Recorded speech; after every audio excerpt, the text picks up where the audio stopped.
أعوذ بالله السميع العليم من الشيطان اللعين الرجيم.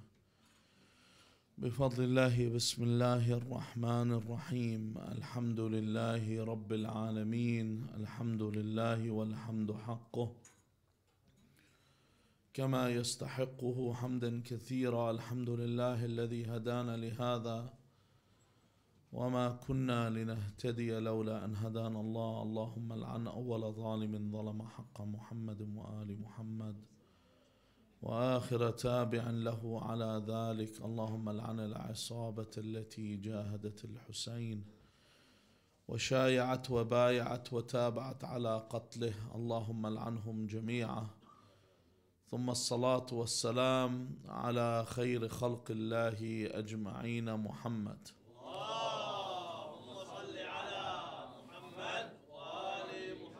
وعلى أهل بيته الطيبين الطاهرين واللعنة الدائمة على أعدائهم أجمعين إلى قيام يوم الدين.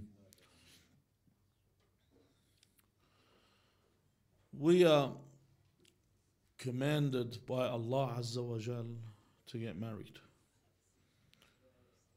And we are told in order to get married to choose the correct spouse. Why? In order to make children. The whole purpose of our being here is this progression and reproduction to maintain believers on this earth and people that say La ilaha illallah. This is the purpose of our being here, so that people worship Allah in this land of examination. Allah Azza wa Jal sent His messenger, and His messenger told us the keys to happiness. For those that marry and have children, they understand this. I don't know if you ever notice when someone or of a sportsman wins a grand final, and if you notice when they're interviewed, how does it feel? What do they say? They say it feels so great, almost as great as the day my child was born. They always mention that, because the ultimate event in their life, anyone's life, is the birth of their child. Rasulullah sallallahu alayhi wa alihi wa sallam says, if you seek happiness and that coolness of the heart, then make children, have children. This is what makes you and brings about your happiness. If we take a look at the rights of children, you have international bodies like for different things. You know, you have the UN and have different bodies. One of the bodies they have is called UNICEF. And UNICEF is for the rights of children. And with this, they speak about every child has rights for a good standard of living, a good education. Every child has a right for good health care, and not to be neglected and not to be abused. And all these other things that we participate with that concern childcare in general. However, do they cover everything with respect to children? Is there something that Islam has that the UNICEF and the rights of children do not have? We agree with most of the rights that exist, but we have rights in Islam that are still not adopted by the West. Firstly, the right of the child begins when? When do we start thinking about what the rights of a child are? One man comes up to the sixth holy Imam, Al-Imam Ja'far ibn Muhammadin As-Sadiq salawatullahi wa salamu alayh, and he says to him that his wife is pregnant and he wants to know what to do in order to raise this child. And the Imam says to him, you have come a bit late. Even at the stage of pregnancy, he says, you have come a bit late. You should have come earlier to ask. This is the importance of this discussion. I need to think, where do I begin with raising my children? In Islam, when we talk about the rights of children, we think of their rights before conception. With a lot of things, even when it comes to having children, Islam does not encourage a complete state of inbreeding, where people marry within the family, then they worry within the family, and they marry once again within the family. Then they have complications. Rasulullah sallallahu alayhi wa alihi wa sallam used to say in this hadith, اختربوا لا تضووا, that basically to marry out so that you do not get ailments and you do not get sicknesses. The problems with our communities, they still have this mentality where people like to marry from the village. They don't like to marry outside the village.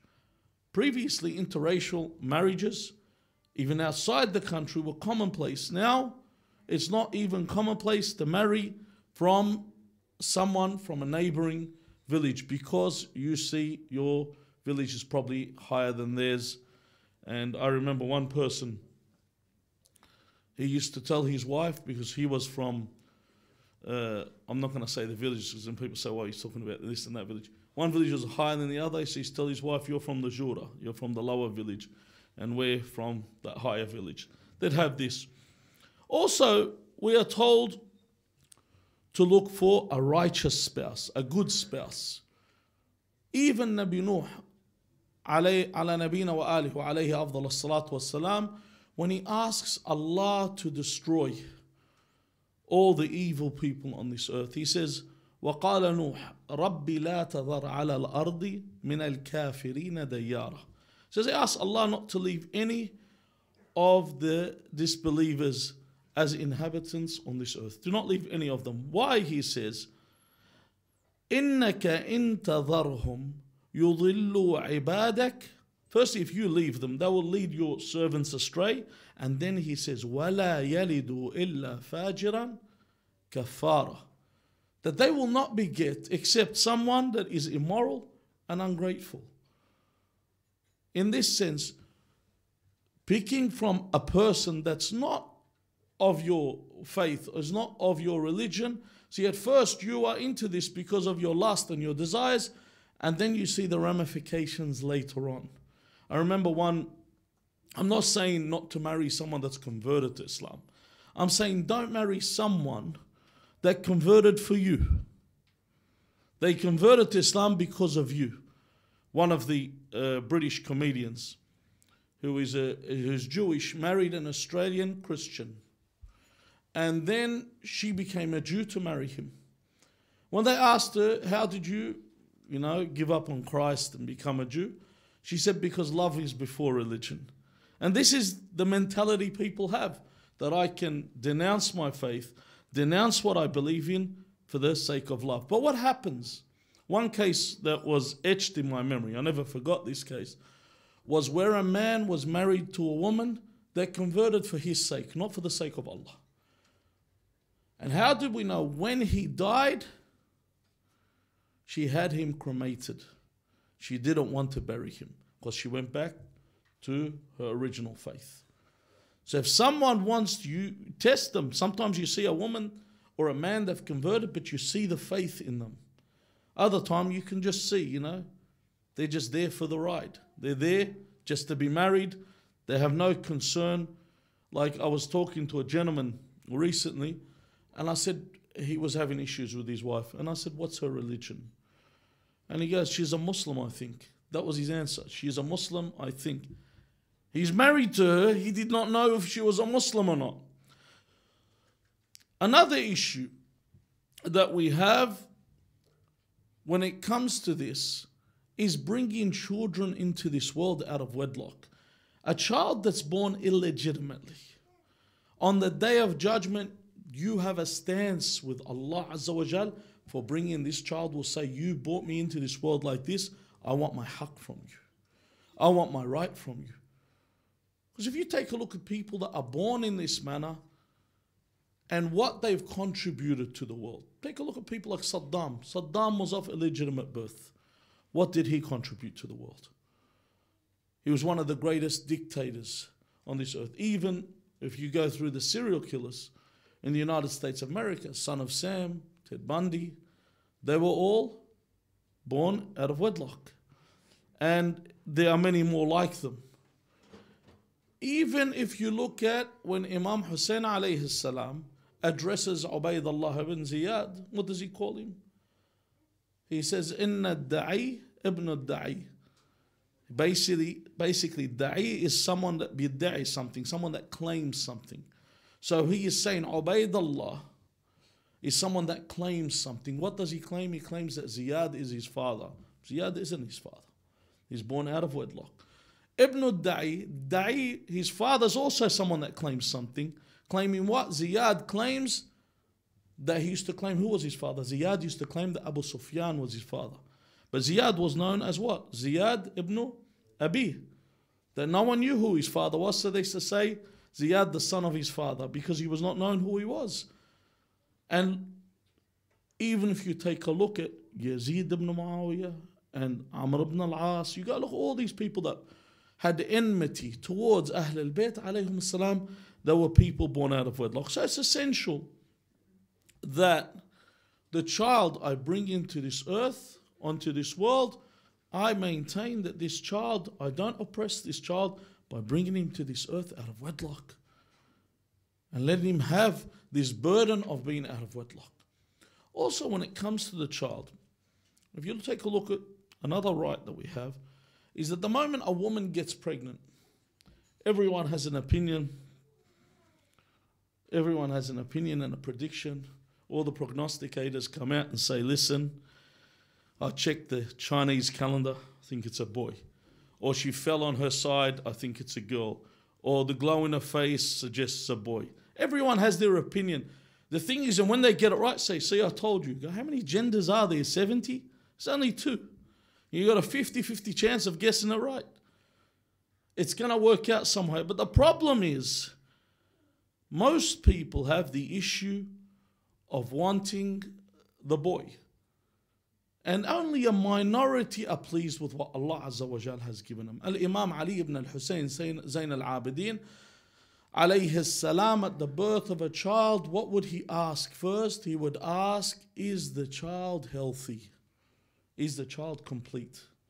Is the child hale and healthy? Is it a child, or does it have any problems with it? And when they would say the child is healthy, he would thank Allah that the child is healthy. You know, we have a lot of problems with this, especially in Iyam al-Jahiliyyah, during the age of ignorance, where they used to bury their daughters alive. And they had a hatred towards females. Even some of the sects of Islam, other than the Shia sect, they don't let a girl inherit if she's a single girl. She doesn't get inheritance. Because they say, لَلذَّكَرِ مثل حظ الأنثيين, that the dhakar gets a share of 2 females. So if there's not 2 females, the 1 female doesn't get the share. This was obviously because Abu Bakr had not given the inheritance of Fatima al-Zahra, so they followed his sunnah, his tradition, not to give the inheritance of a single girl in this case. So even when this girl is born, generally the case is everyone starts to point fingers. They'll look at the female and look at her as if she's deficient, that you are giving birth to girls, you know. Or they'll reproach Allah Azza wa Jal. Why? One person I remember, he said to me, why? Why is Allah giving me 3 girls? Why? Isn't it too many? That was his opinion. Even to the point where they would say a saying, the Arabs, they would say, Alif ibn Majnoon wala bint khatun. They would say. There's a saying that would say that I'd rather 1,000 lunatic sons and not one lady of a daughter. Khatun meaning a lady, a sayyida of a daughter, a righteous, pious daughter, is worse than having 1,000 crazy and lunatic sons. This was the opinion that they carried. Even to the point that it is on today. Allah Azza wa Jal's messenger, who had Fatima alayha salam and did not have any sons that lived, was called Al-Abtar by the people. Al-Abtar means the one that is cut off, that Allah Azza wa Jal has cut him off. This is the way that they would deal with him in this manner. But Allah showed the importance of the female in this state, that Ja'al, he made the progeny of Rasulullah through the daughter of Rasulullah, not through a son, to show the position of the daughter. And Sayyidah Zahra alayha salam is the kufa of Amir al-Mu'mineen. She is the equal of Ali ibn Abi Talib salawatullahi wa salamu alayhi. Not someone that's viewed in any way less. Even Imam Abu Abdullah al-Hussein, in one of his sermons he gives, where he says, my father Ali is better than me. And he says, and my mother Fatima is better than me. And my brother Hassan is better than me. Giving you the level of Al-Zahra salawatullahi wa salamu alayha. Rasulullah also says, Imam al-Sadiq alayhi salam says, Al-banatu hasanat. والبنون نعمة فإنما يثاب على الحسنات ويسأل عن النعمة. That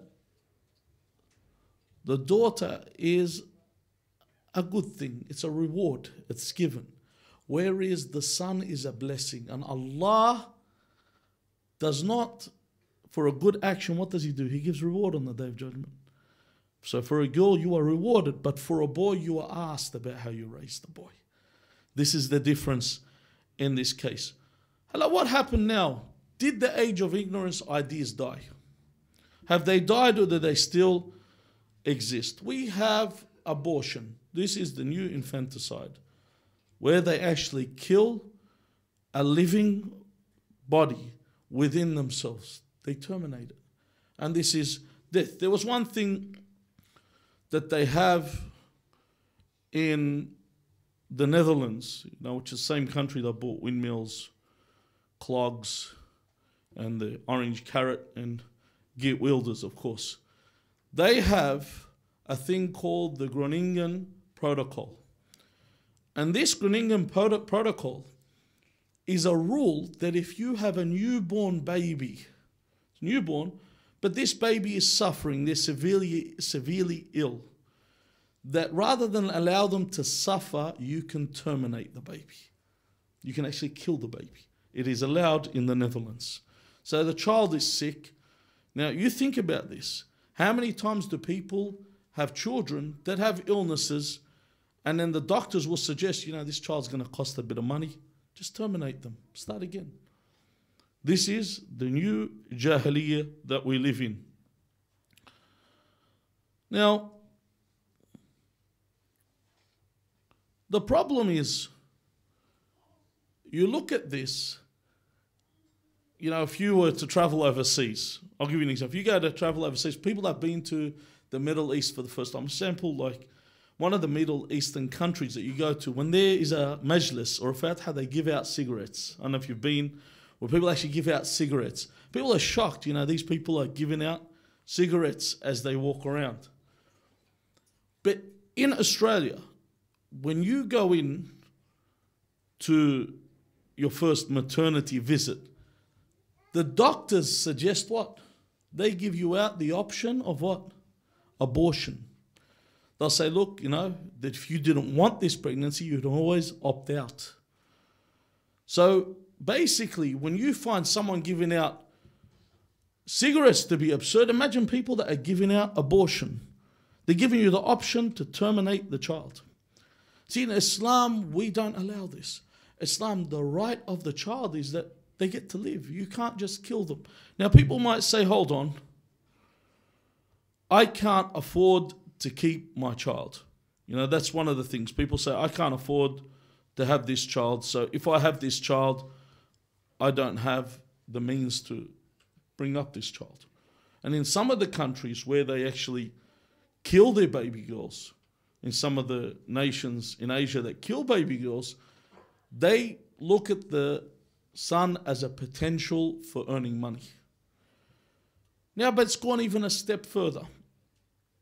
Medical ethicists have written in reports, and this report that is written by two medical ethicists, one called Alberto Giubellini from the University of Milan and Francesca Minerva from the University of Melbourne. What they've actually written in this journal, they say killing a newborn baby should be permissible in all cases where abortion is. including cases where the newborn is not disabled. So even the newborn has no issues, it should be normal to kill them. Okay? They added in this, they go, that the fact that both are potential persons is morally irrelevant. The fact that you look at this newborn child as a potentially a person. In other words, a newborn child, in their opinion, is still not a person. So you can kill them. There's no issue. In Islam, we absolutely prevent this. We are absolutely against this. When the child is conceived, they have a right. In fact, they have a right that even when you divorce or you try to divorce a woman while she's pregnant, you still have to pay the stipends for her. And the divorce does not, the adda does not finish till when? Till after her pregnancy or the 3 months, whichever is longer. So you take a look at this, that you still have to give that nafaqah. You still have to pay for what? The fetus. And the proof of this is with temporary marriage. If someone has a zawaj munqata', if he has a temporary marriage with a woman, does he have to provide for her? No. But if she gets pregnant, does he have to provide for her? Yes. She gets pregnant, he has to provide for her. If she gets pregnant, she inherits. Why? Is it for her? It's provision for who? It's provision for the fetus. That this is what gets paid in this case. Another one of the Charter of Rights, when I have children, is to name the child a name, to give them a name. Islam doesn't say this. Islam says the child has a right to a good name. The child has a right to have a good name, not just a name. You know, sometimes you look at the names that people name their kids these days. It's like they're picking a lot. You know, they roll the dice and see, what am I going to name them? You know, we see someone called Cain. Imagine that. You've named your child after the guy that committed the first murder on earth. You name your child Cain. Or when you see someone name their daughter Jade, name them the name of an illicit woman, or Jezebel. Same thing in that same context. You think about, what were these people thinking when they decided to name these children? In the United States, one man named his son Adolf Hitler and named his daughter Aryan Nation. Can you believe that? A white supremacist would name his child Adolf Hitler. It reminded me of the Kurd in Iraq after the American occupation of Iraq, where he named one of his sons Dick and the other one Cheney, after Dick Cheney. That's what he called his sons. You know, probably they're appropriate names for him. But anyway, then you even have in our community where they name names of people that are enemies of Ahlul Bayt alayhim salam. It's commonplace in some of the southern states of where I'm from, where the southern, villages, where they name these kind of names. Now, when people ask you, why are you named names like Muhammad and why are you named names like Fatima?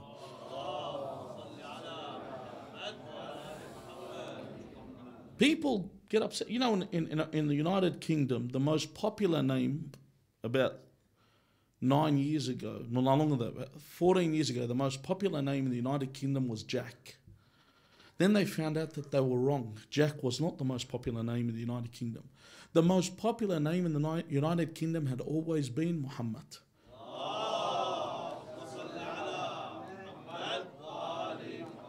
The only reason they couldn't accumulate all the names is because of the variations in the spelling. But when they got all the different derivatives, different variations that they have of the name, they put them together and found that it was the most popular name. This is something you can research. That it is the most popular name in the United Kingdom, even though a slight percentage of the United Kingdom's Muslim. Why do we name such a name?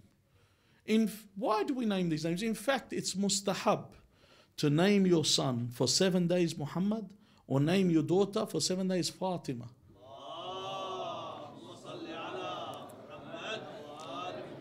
that if I have a son, if I have 4 sons, the hadith says, and I have not named one of them by the name of Rasulullah, then I have forsaken Rasulullah. This is the importance of having this name. And if I name my daughter Fatima, then I've granted with her a protection for my family from the fire of hell. This.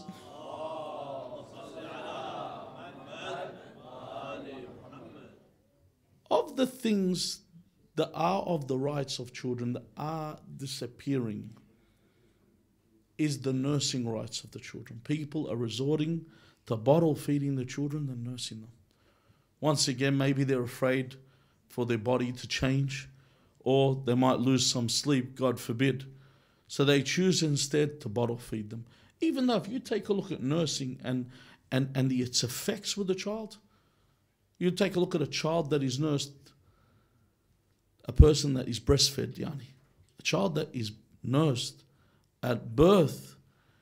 Whenever you want to look up anything to do with the child being ill, they always say, if the child has an infection, put breast milk in it. Anything breast milk. The breast milk will resolve it.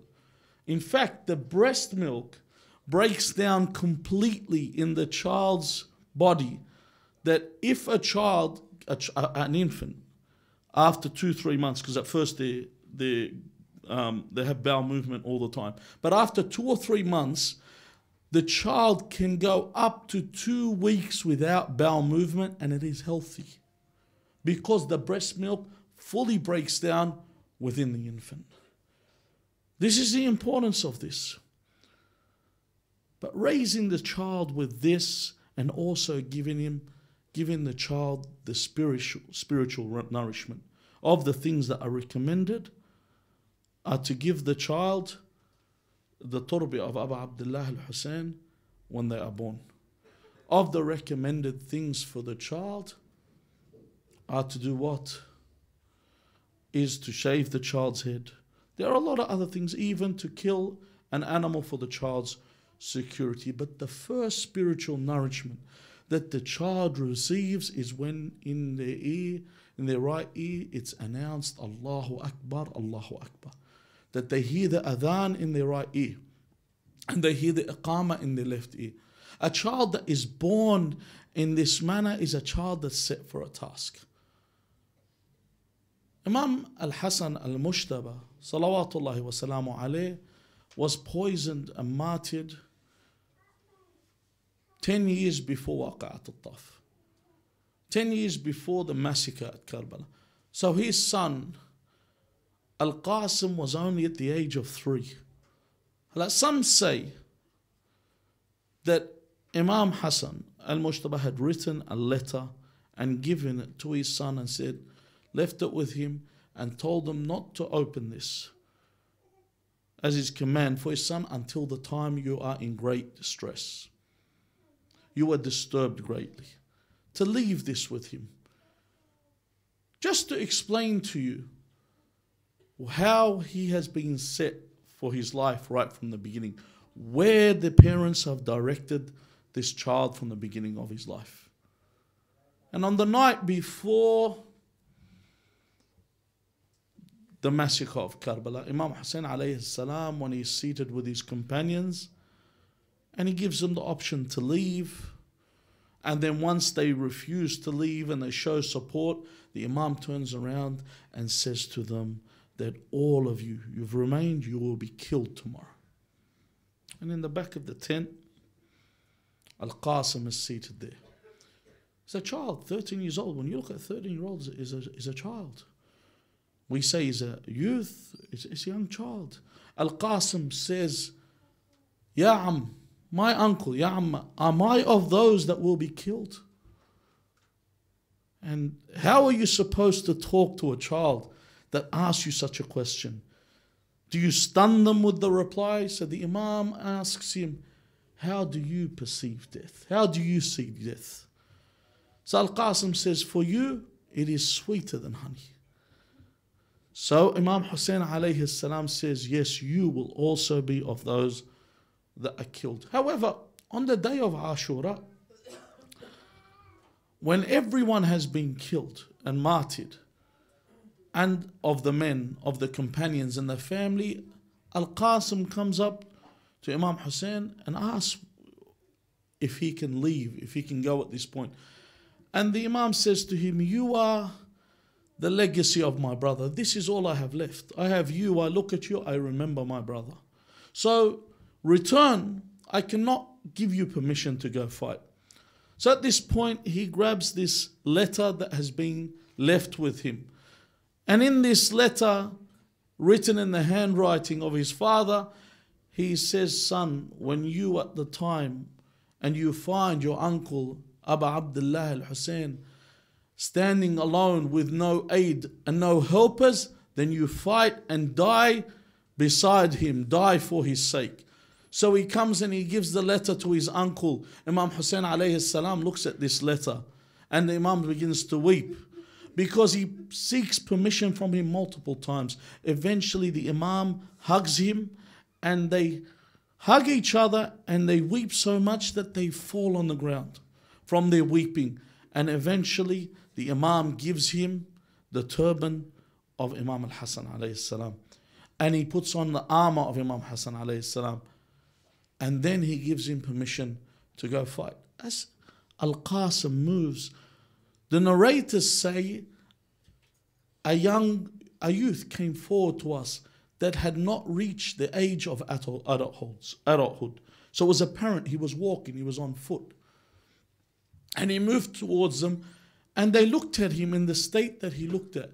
They say a youth that looked like the moon as it was in its fullest. This is the description that they give. And when they see him, they go, who is this youth? Is this the son of Ali ibn Abi Talib alayhi salam? Is this the son of Imam Hussein? They do not know who he is. And this is where he turns to them. He says to them, if you do not know me, then I am the son of Al-Hasan. There he has to tell them who he is. So he begins to fight like a warrior.